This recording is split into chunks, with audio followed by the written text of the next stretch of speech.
What's up, vapors? Thanks for checking out Daily Vape TV. My name is Nick, and today we're going to be taking a look at Geek Vape's Griffin RTA. Alright guys, so before we get started with this video, I just want to state the fact that I bought this thing on my own accord with my own money, so there are absolutely no outside influences that will be affecting my opinions on this device, which of course will remain true and accurate as always. So, like I said, we'll be reviewing this guy right here, the Griffin RTA by Geek Vape. It's been my best grab-and-go device recently. Just pick this setup up and I go on my merry way. It's great for driving in the car especially, except when you forget that you close the juiced flow holes, so be aware of that. So let's get right into it. First of all, we'll just check out some of the specs on this device, then we'll go up close and we'll unbox it. So it is a 22 millimeter in diameter device. It has 3.5 mil juice capacity. It's a top filling system with wide filling ports. It has adjustable wicking holes, and they can be fully closed for when you're actually filling the tank. That's what you're supposed to do. So we'll get into that in a little bit. It has a 2-post rebuildable deck similar to the Velocity style, gold-plated center post at the 510, 2 terminals per post similarly to the Velocity, where it has the upper and lower.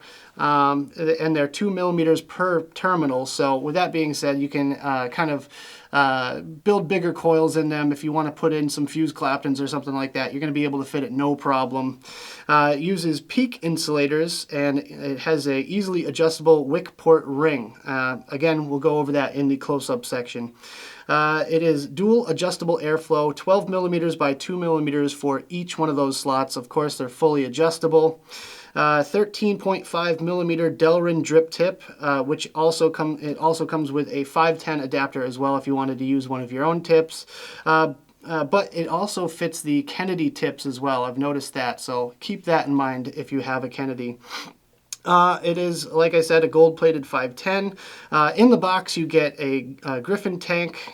You get an additional glass tank section, O-rings and screw pack, and a Delrin 510 drip tip adapter. Of course, you'll be seeing that in just a second now because we're going down into the close-up view to unbox this thing.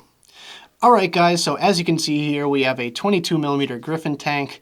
No, it's not color changing. I just forgot the box for mine at home, so I grabbed one off the shelf at the shop. So honestly, I feel like the stainless version is going to be a little bit better to see, so let's just get right into it and take a look at the packaging real quick. Nothing too fancy about it, just says Geek Vape on the sides. Griffin on the top with a nice script logo, and the back has the authentication scratch and check kind of thing, and a little bit of a description on the back. So there you go, but nothing too fancy as far as packaging is concerned. Now, as we remove the lid, you can see the Griffin tank right there, all its glory, and an extra glass piece at the bottom, which is definitely nice in this modern world where everyone's breaking the glass piece. So let's just try to get this thing out here real quick so we can see what's underneath. And there you go, we have a nice little bag of extras.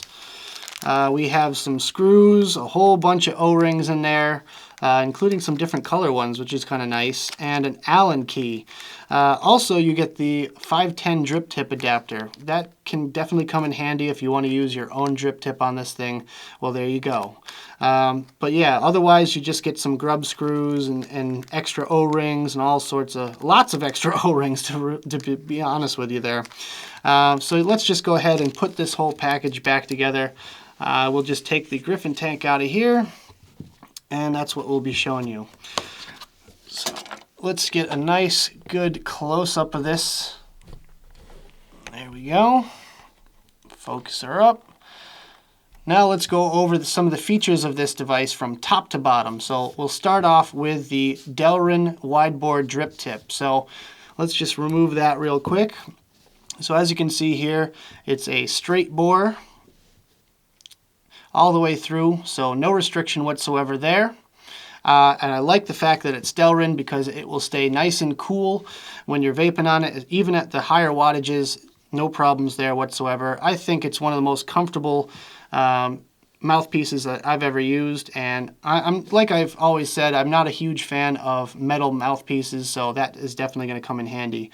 As you can see here, I'm just unscrewing the filling ring, which comes off right like that.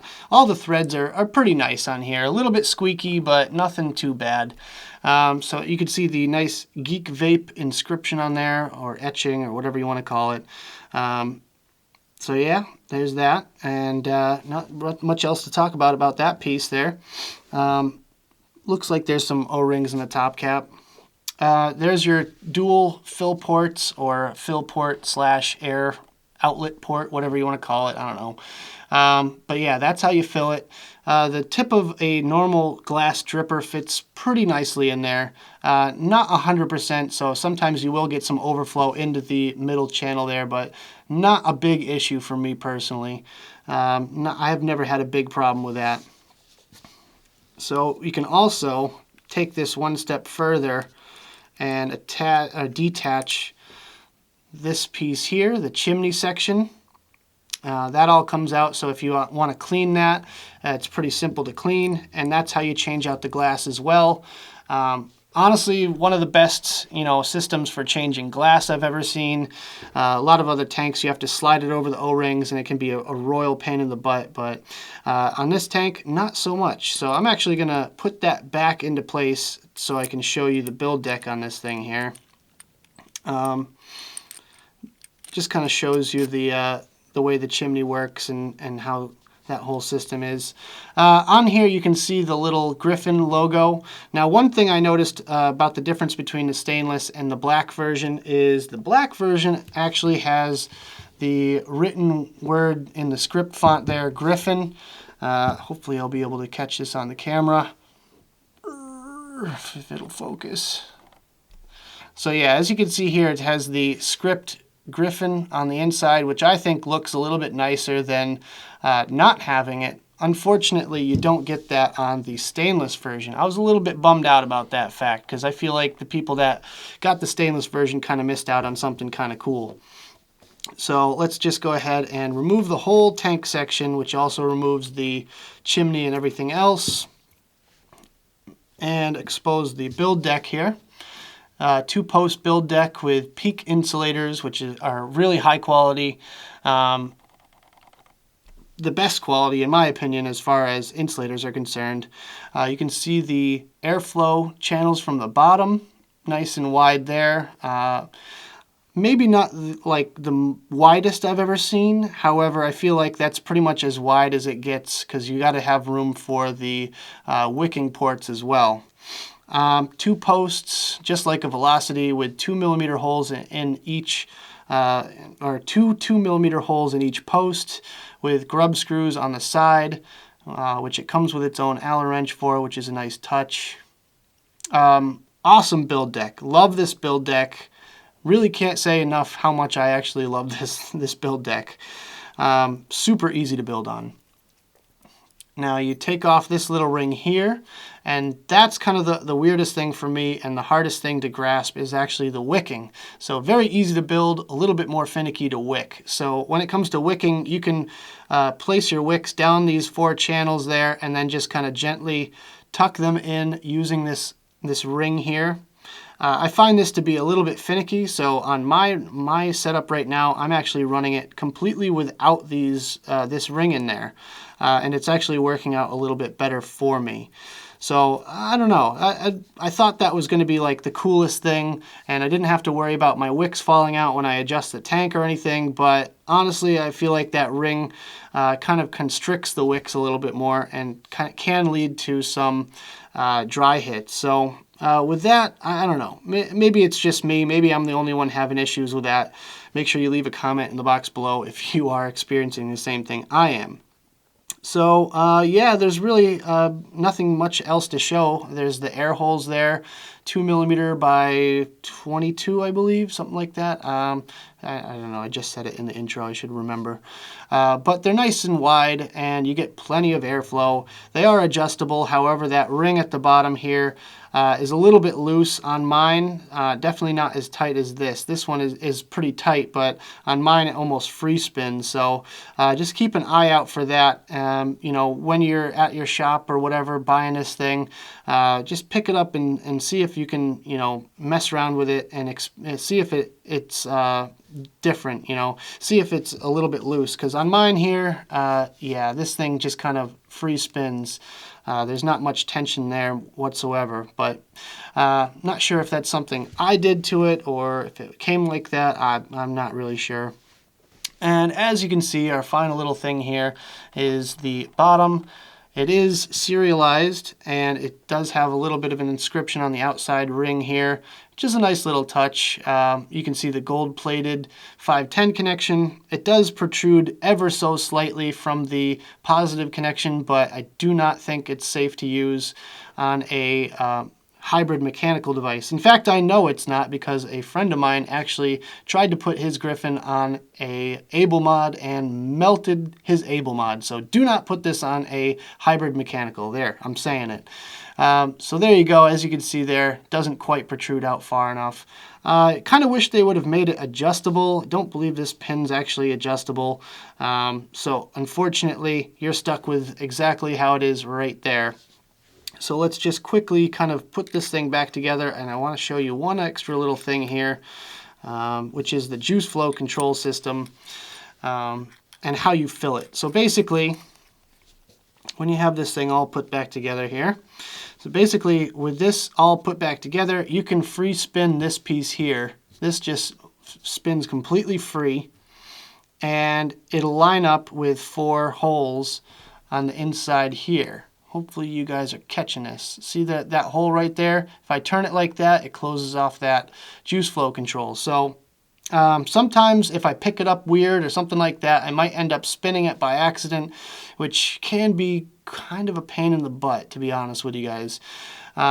But yeah, just keep an eye on those 4 slots there, because that's going to be the difference between a massive dry hit and a normal vaping experience. So to fill it, you want to close off that juice flow control, open up the top section here. Just you want to hold the tank section too, because you don't want that build deck to come all the way out by accident. Fill it up with juice, put the top cap back on. You could probably hear the thread squeaking around a little bit.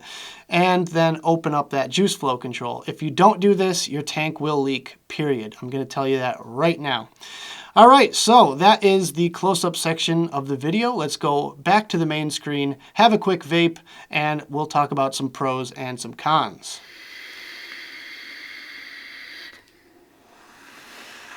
Alright guys, we are back. Now let's go over some of the pros and cons on this device. First, let's start off with the pros, and my first pro is going to be the fact that it's affordable.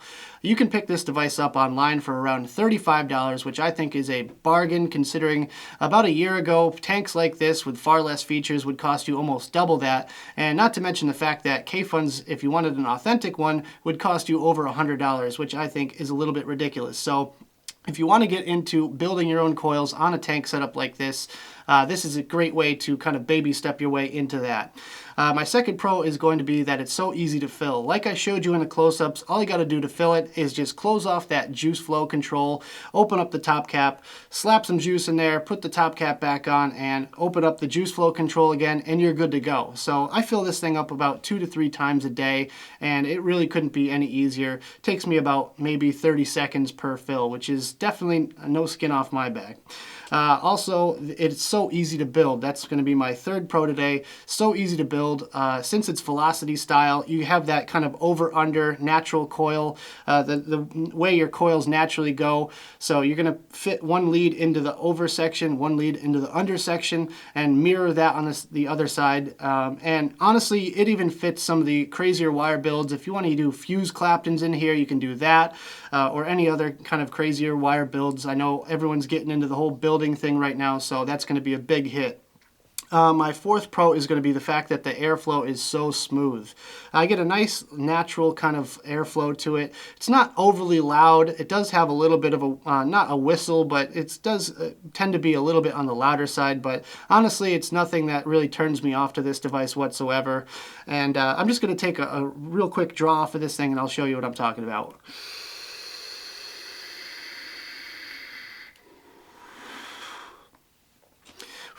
So just like that, I'm telling you, this thing doesn't make a lot of noise. I'm not even sure if the camera can even really pick that up too well, but honestly, it's really not too bad as far as the noise is concerned, especially since there's other tanks out there on the market where that can be an issue.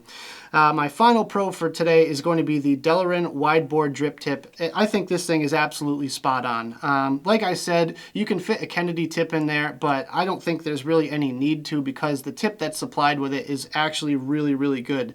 Now, it may look pretty wide, but like I showed you in the close-ups, it does kind of narrow down when it comes to the chimney section here, and it's only as airy as the chimney is wide, basically. So it's a little bit misleading, if anything, but it just feels nice and comfortable on your lips. So that's it for pros. Let's move on to some cons. Alright guys, let's go over some of the cons on this device. My first con is going to be the fact that the juice flow control system needs a bit of work. Honestly, I feel like they could have done a little bit better of a job with the juice flow control. It does tend to kind of wiggle around on me sometimes. Actually, recently I was driving home and I started getting some dry hits. I didn't know why. When I got home, I discovered that the juice flow control system was completely closed off, and I knew I had it open right before I left, but for some reason I must have twisted it by accident or something like that, and that just completely shut the coils off from getting any juice. So that needs a bit of work, I think. Honestly, I feel like might be a next version. They might have that issue fixed already, but who knows? I guess we'll have to wait and see. But personally, I find it a little bit finicky to fiddle with that juice flow control system.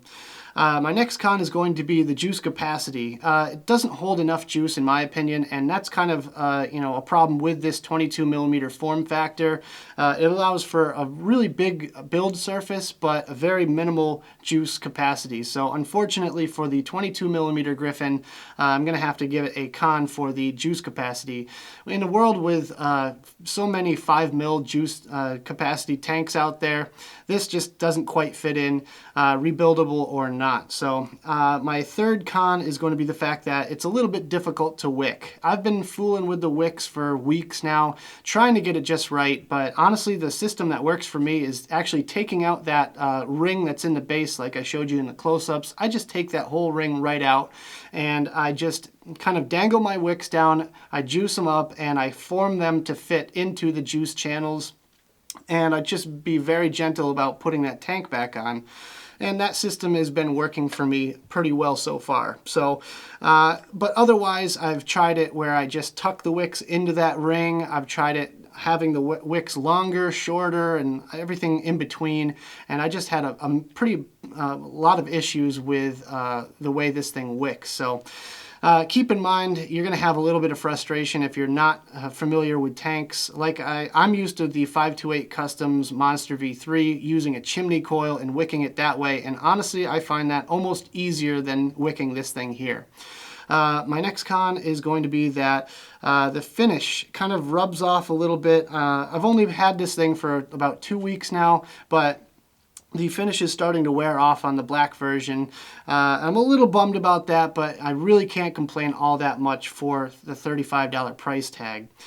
So really not a big issue for me there. It's just kind of a little thing that bugs me. Just like anything, you have a brand new phone or something like that, and the first scratch you get on it, and all of a sudden you just can't stand to look at it. So with that being said, would I purchase this device if I did not receive it for a review? Well, my answer would be yes and no. So first of all, yes, I did purchase this device with my own money, but looking back on that decision, would I have purchased this device? Knowing what I know now, and I would have to say probably not. I would have waited for the 25 millimeter Griffin or found a way to make that work for me rather than going with the 22 millimeter version. I feel like the 25 millimeter just has a few extra features that I feel like are kind of almost a deal breaker when it comes to this device here. A little bit more room in the build deck, a little bit easier to fill it and everything like that. They just fixed a few things on the 25 millimeter that I don't think they got right on this one here. So with the knowledge that I know now, I would probably tell myself not to buy it, to be perfectly honest with you guys. But it does look really nice on the Stout, so I guess there's that. Anyways, guys, that about does it for this video. Hope you enjoyed. If you did, make sure you hit that like button and subscribe for more. Make sure you check out the advocacy links in the description. I have them down there for you. Make sure you're fighting for your right to vape. Of course, leave a comment in the box below on what you think of the Griffin. Do you like the 22mm form factor? Do you like the 25? Stainless, black, you know, any thoughts that you might have about this device, leave them down there. Of course, check me out on all my different social medias. I have Twitter and Instagram. Make sure you follow me on there. Make sure you like my page on Facebook. Check out my Snapchat. And if you're interested in funding me, make sure you check out my Patreon, which is of course linked in the description. And with that being said, guys, thank you so much for watching. And as always, vape on.